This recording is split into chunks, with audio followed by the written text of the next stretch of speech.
అడగక ఇచ్చిన మనసు సీరియల్ ద్వారా తెలుగు బుల్లితెరపై కథానాయికగా అడుగుపెట్టిన నటి శిరీష. మొగలి రేకులు, కాంచనగంగ, నాతిచరామి, రాములమ్మ, మనసు మమత నుండి నిన్నటి అనుపల్లవి వరకు చాలా సీరియల్స్లో నటించి తనకంటూ మంచి గుర్తింపును తెచ్చుకున్నారు. శిరీష గుంటూరు యువకుడైన నవీన్ వల్లభనేనిని ప్రేమించి వివాహం చేసుకున్నారు. కాంచనగంగ సీరియల్ సమయంలో నవీన్ శిరీషను చూసి ఇష్టపడి జాతకాలు కలవకపోయినా కుటుంబ సభ్యుల అంగీకారంతోనే ఆమెను వివాహం చేసుకున్నారు. ఇంత ఇష్టంగా పెళ్లి చేసుకున్న ఈ జంట ఇప్పుడు విడిపోతున్నారు.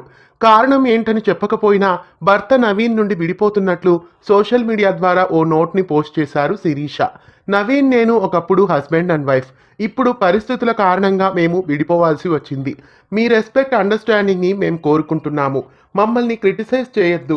వీలైతే మమ్మల్ని సపోర్ట్ చేయండి. ఈ వార్త ఎవరి ద్వారానో తెలియడం కంటే నేనే చెప్తే బాగుంటుందని నేనే పోస్ట్ చేస్తున్నాను అంటూ శిరీష షాక్ ఇచ్చారు. శిరీష, నవీన్లకి ఒక బాబు కూడా ఉన్నారు. ఇకపై బాబుతో తను ఒంటరి జీవితాన్ని సాగించబోతున్నట్లు చెప్పారు. చాలా మంది నెటిజన్స్ ఆమె భర్త గురించి రోజు కామెంట్స్లో అడుగుతూ ఉండడం వలనే పర్సనల్గా ఇవాళ ఆమె పేజ్ ద్వారా అప్డేట్ని తెలిపారు. ఏదేమైనప్పటికీ ఈ జంట విడిపోవడం అనేది సాడ్ న్యూస్ అనే చెప్పాలి.